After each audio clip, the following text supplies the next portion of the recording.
আসসালামু আলাইকুম প্রিয় ভিউয়ার্স।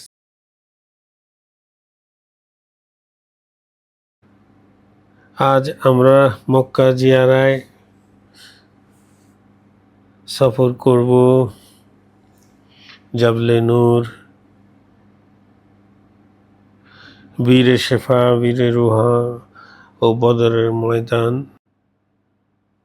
আলোচ্য ঐতিহাসিক পাহাড় ও স্থানসমূহ।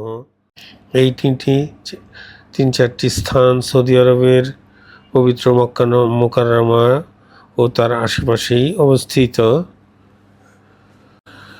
আমরা আজকে প্রথমেই যাচ্ছি জাবলে নূর। আপনারা দেখতে পাচ্ছেন জাবলে নূর এর উদ্দেশ্যে আমরা ইতিমধ্যে রওনা দিয়েছি। জাবলে নূর হলো জাবল শব্দের অর্থ পাহাড় আর নূর শব্দের অর্থ হলো আলো, অর্থাৎ জাবলে নূর মানে হলো আলোর পাহাড়। ভিউয়ার্স, মক্কার পূর্ব দিকে অবস্থিত এই পাহাড়ে রয়েছে গারে হীরা অর্থাৎ হেরা গুহা, যেখানে হযরত মুহাম্মদ মুস্তাফা সাল্লাল্লাহু আলাইহি ওয়াসাল্লাম প্রথম ওহী লাভ করেছিলেন মহান আল্লাহ পাকের পক্ষ থেকে। নবী করিম সাল্লাল্লাহু আলাইহি ওয়াসাল্লাম প্রায় এই পাহাড়ে একা অবস্থান করে আল্লাহর ধ্যানে মগ্ন থাকতেন এবং আমাদের মানব জাতির জন্য, মুসলিম উম্মার জন্য চিন্তায় মগ্ন থাকতেন। প্রিয় ভিউয়ার্স, এই জাবলে নূর শুধুমাত্র একটি পাহাড়ই নয়, এটা এক বিশাল ইতিহাসের সাক্ষী হয়ে হাজার বছর পেরিয়ে আজও মাথা উঁচু করে দাঁড়িয়ে আছে। বীরে শেফা বা সাফা কূপ, এটিও মক্কার নিকটে অবস্থিত।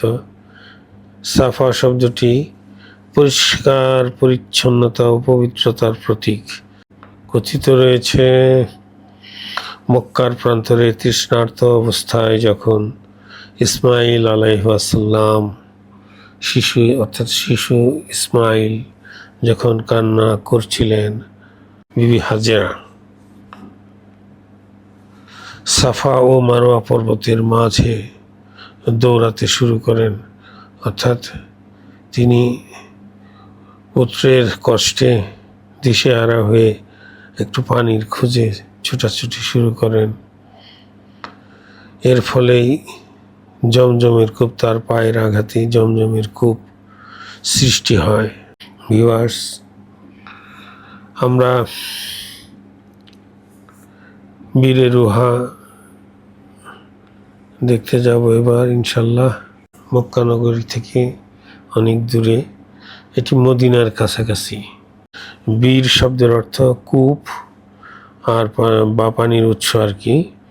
বলা হয় বদর প্রান্তরে এই কূপ থেকেই নবী করিম সাল্লাল্লাহু আলাইহি ওয়াসাল্লাম ও তার সাহাবাগণ যুদ্ধের সময় পানি সংরক্ষণ ও সংগ্রহ করেছিলেন। প্রিয় ভিউয়ার্স, এরপর বদরের ময়দান সম্পর্কে আপনারা জানেন। এখানে জাবলুল মালাইকা নামে যে পর্বতটি দেখা যাচ্ছে, এখানেই আল্লাহ রাব্বুল আলামিন তার ফেরেশতাগণকে পাঠিয়েছিলেন নবী করিম সাল্লাল্লাহু আলাইহি সাল্লামকে বদরের যুদ্ধে সাহায্য করার জন্যে। সেই যুদ্ধে শত্রু বাহিনী পরাজিত হয়েছিল। প্রিয় ভিউয়ার্স, সবশেষে আমরা বলতে পারি এই পাহাড়গুলো শুধু কিছু পাহাড়ের টিলাই নয়, এই স্থানগুলো ইতিহাসের এক জীবন্ত সাক্ষী, যা আমাদের ঈমান ও নৈতিকতার পথে এগিয়ে যেতে অনুপ্রাণিত করে। ভিউয়ার্স, আজকের এই পর্বটি আমরা এখানে শেষ করতে চাই। ইনশাল্লাহ পরবর্তী পর্বে আপনাদের সাথে শীঘ্রই দেখা হচ্ছে। ততক্ষণ পর্যন্ত লাইক, কমেন্ট, শেয়ার করে আমার পাশে থাকবেন নিশ্চয়ই এবং আমাকে এগিয়ে যেতে সাহায্য করবেন। সবাইকে ধন্যবাদ।